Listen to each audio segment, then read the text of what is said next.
আসসালামু আলাইকুম।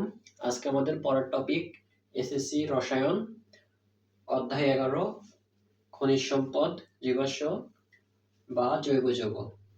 আজকে আমরা দেখব বিভিন্ন ধরনের জৈব যৌগ, যেমন অ্যালকেন, অ্যালকিন, অ্যালকাইন, অ্যালকোহল, এগুলোর নামকরণ। জৈব যৌগকে তিনটি পদ্ধতিতে নামকরণ করা যায়: সাধারণ পদ্ধতি, জাতক বা উদ্ভূত পদ্ধতি এবং ইউপ্যাক পদ্ধতি। সাধারণ পদ্ধতিতে আমরা অ্যালকেন, অ্যালকিন, অ্যালকাইন এগুলোর নামকরণ শিখব। সাধারণ পদ্ধতিতে নামকরণের নিয়ম হচ্ছে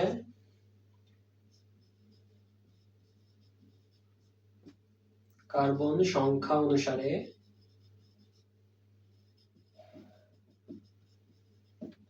নামের প্রথম অংশ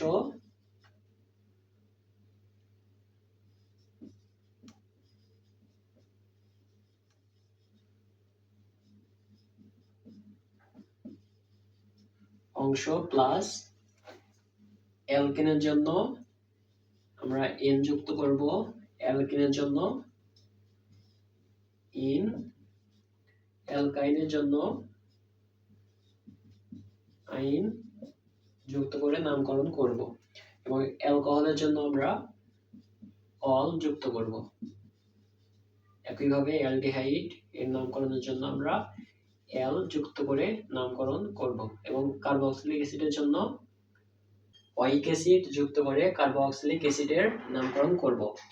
এবং এখানে বলা আছে কার্বন সংখ্যা অনুসারে নামের প্রথম অংশ, এটা হচ্ছে কার্বন এবং সংখ্যা অনুসারে, মানে কার্বন সংখ্যা যখন n equal 1 2 3 4 5 6 7 হবে তখন তার নামের প্রথম অংশ, এবং এর সাথে আমরা অ্যালকেনের জন্য n যুক্ত করব, অ্যালকিনের জন্য ইন যুক্ত করব, এইভাবে যুক্ত করব।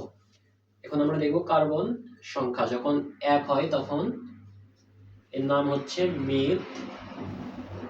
এই যে কার্বন সংখ্যা অনুসারে নাম, যখন 1 হয় তখন তার নাম মিথ, যখন 2 হয় তখন কার্বন সংখ্যা 2 হলে ইথ এবং 3 হলে প্রোপ, একইভাবে 4 হলে বিউট। অর্থাৎ আমরা লিখতে পারি যখন n equal 1 তখন এটার নাম হচ্ছে মিথ, n equal 2 হলে ইথ এবং পেন্ট, n equal 6 হলে হেক্স, n equal 7 হলে হেফট, n equal 8 হলে অক্ট।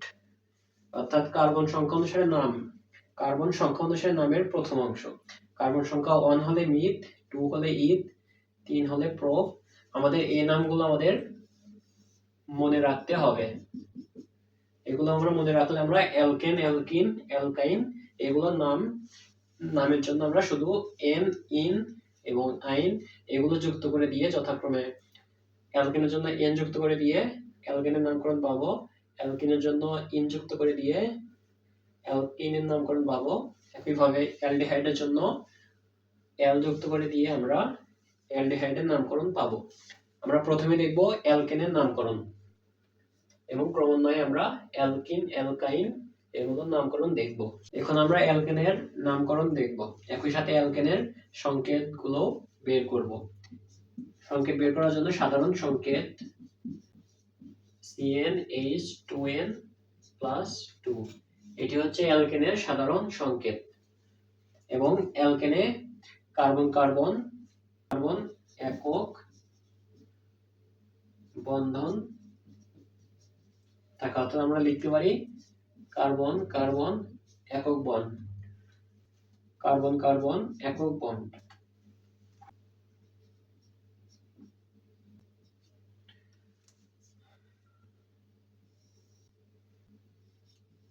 অ্যালকেনের নামকরণ করার জন্য নিয়ম হচ্ছে কার্বন সংখ্যা অনুসারে নামের প্রথম অংশ প্লাস এন, এগুলো হচ্ছে কার্বন সংখ্যা অনুসারে নাম: মিথ, ইথ, প্রোপ, বিউট, পেন্ট, হেক্স। আমরা প্রথমে দেখব n ইকুয়াল 1 হলে, n ইকুয়াল 1 হলে এর নাম হচ্ছে মিথ, অর্থাৎ কার্বন সংখ্যা অনুসারে নাম হচ্ছে মিথ, এবং এর সাথে যুক্ত হবে n, অর্থাৎ আমরা এটাকে লিখতে পারি মিথেন। এবং একইভাবে আমরা এর সাধারণ সংকেতটাও বের করব। সাধারণ সংকেতের সূত্র হচ্ছে CnH2n+2।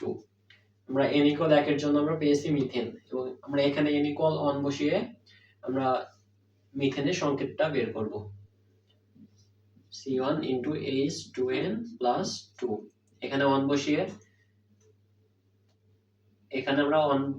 বসিয়ে আমরা সংকেত পাই CH4, এবং এটাকে আমরা গাঠনিক সংকেত লিখতে পারি।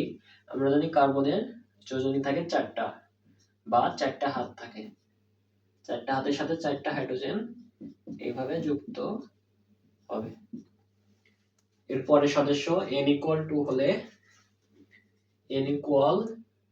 2 হলে তার নাম হচ্ছে ইথ, এবং এর সাথে আমরা n যুক্ত করে দেব, যোগ n, সুতরাং এর নাম হয় ইথেন। এবং এর সংকেত হবে, আমরা এখানে বসিয়ে দিব, বসালে আমাদের সংকেত আসে C2H6। গাঠনিক সংকেত লেখার নিয়ম হচ্ছে প্রথমে আমরা 2টা কার্বন দিব, এবং অ্যালকেনের জন্য কার্বন কার্বন একক বন্ধন থাকে, আমরা কার্বন কার্বন একক বন্ধন দেব। এরপর আমরা হাইড্রোজেন বসিয়ে দেব। আমরা জানি কার্বনের যোজনী হচ্ছে 4, এখানে একটা, এপাশে 3টা, এবং এই কার্বনের ক্ষেত্রে একই 6টা হাইড্রোজেন আছে। যেহেতু এই কার্বনের একটা বন্ড এখানে ব্যবহৃত হয়েছে, বাকি 3টা ফাঁকা আছে, ফাঁকা জায়গায় 3টা হাইড্রোজেন বসবে। একইভাবে এটারও 3টা হাইড্রোজেন বসবে। এটা হচ্ছে ইথেনের গাঠনিক সংকেত, এবং এখান থেকে আমরা সংক্ষিপ্তভাবে লিখতে পারি এই কার্বনের সাথে 3টা হাইড্রোজেন আছে, এই কার্বনের সাথে 3টা হাইড্রোজেন আছে, আমরা লিখতে পারি C3 ইনটু এই যে বন্ড, সিঙ্গেল বন্ড CH3। এটা হচ্ছে ইথেন, অর্থাৎ আমরা ইথেনকে আমরা এইভাবে লিখতে পারি, এবং গাঠনিক আকারে লিখতে পারি, এবং বিক্রিয়ার ফর্ম আকারে। আমরা যখন বিক্রিয়া করব তখন আমরা এইভাবে লিখব, এইভাবে লিখে বিক্রিয়া করব। n ইকুয়াল 3 হলে নাম হয় প্রোপ, এবং এর সাথে আমরা n যুক্ত করে দিব, সুতরাং আমরা লিখতে পারি প্রোপেন। এটা হচ্ছে 3 নম্বর সদস্যের নাম, এবং এর রাসায়নিক সংকেত হবে, আমরা 3 বসিয়ে দিলে পাই C3H8, এবং এটাকে আমরা গাঠনিক সংকেত লিখতে পারি। গাঠনিক সংকেত লেখার জন্য আমরা প্রথমে কার্বন লিখব, 3টা কার্বন, এবং কার্বনে একক বন্ধন, অ্যালকেনের জন্য কার্বন কার্বন একক বন্ধন থাকে, আমরা কার্বন কার্বন একক বন্ধন দিব। এরপর এই কার্বনের 3টা বন্ড ফাঁকা আছে, এবং এই কার্বনের 2টা ফাঁকা, এই কার্বনের 3টা, এখানে একটা ব্যবহৃত হয়েছে, এই কার্বনের মাঝখানে কার্বনের এখানে একটা ব্যবহৃত হয়েছে, এখানে একটা, বাকি 2টা থাকে। এই কার্বনের একটা এখানে ব্যবহৃত হয়েছে, বাকি থাকে 3টা, আমরা ফাঁকা জায়গায় হাইড্রোজেন বসিয়ে দিব।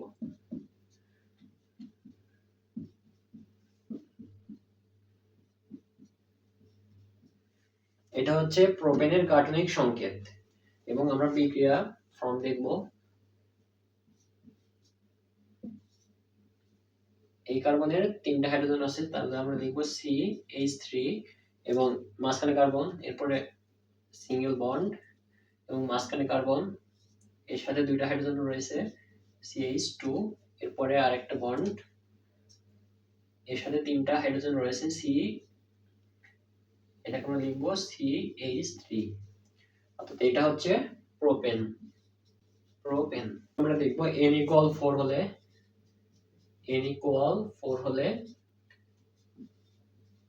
এর নাম হচ্ছে বিউট, এবং এর সাথে যুক্ত হবে n,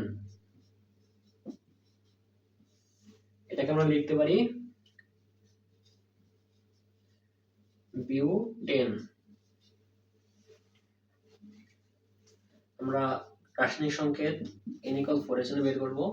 n=4 বসিয়ে পাই 4 বসিয়ে C4 into H10। এটা কার্বনের সংকেত আমরা লিখতে পারি, 4টা কার্বন আছে, আমরা 4টা কার্বন দিব এবং এটার 2টা হাত ফাঁকা, এই কার্বনের 2টা হাত ফাঁকা, 4টা ফিল আপ হয়েছে এবং এই কার্বনের 3টা হাত ফাঁকা আছে। একইভাবে এই কার্বনের 3টা হাত ফাঁকা, ফাঁকা জায়গায় আমরা হাইড্রোজেন গুলো বসিয়ে দেব।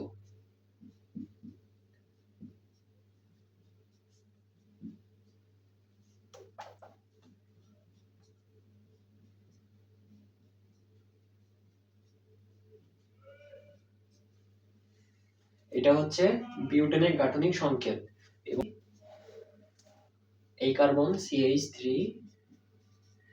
বন্ড সিঙ্গেল বন্ড, এই কার্বনের 2টা হাইড্রোজেন আছে CH2, এই কার্বনের CH2 2টা হাইড্রোজেন আছে, পরে কার্বনের সিঙ্গেল বন্ড এই কার্বনের সাথে 3টা হাইড্রোজেন আছে। এটা হচ্ছে বিউটেন। অর্থাৎ অ্যালকেনের 4 নম্বর সদস্য হচ্ছে বিউটেন এবং এর সংকেত হচ্ছে CH3 bond CH2 bond CH2 bond CH3, অথবা আমরা সংক্ষেপে বলতে পারি C4H8। বাকিগুলা একই, n=5 হলে 6 হলে 7, একইভাবে 5 এর জন্য আমাদের 5টা কার্বন হবে, অর্থাৎ এখানে এইভাবে 5টা কার্বন হবে এবং মাঝে সিঙ্গেল বন্ড হবে, কারণ অ্যালকেনের জন্য কার্বন কার্বন একক বন্ধন থাকে এবং এইগুলোতে আমরা হাইড্রোজেন যুক্ত করে দেব CH2 CH3। এটা যেহেতু আমরা 5টা কার্বন ব্যবহার করেছি, 5টা n=5 এবং 5 এর জন্য হচ্ছে পেন্ট, সুতরাং এটাকে আমরা বলতে পারবো পেন্টেন। এটা হচ্ছে অ্যালকেনের সাধারণ পদ্ধতিতে নামকরণের নিয়ম।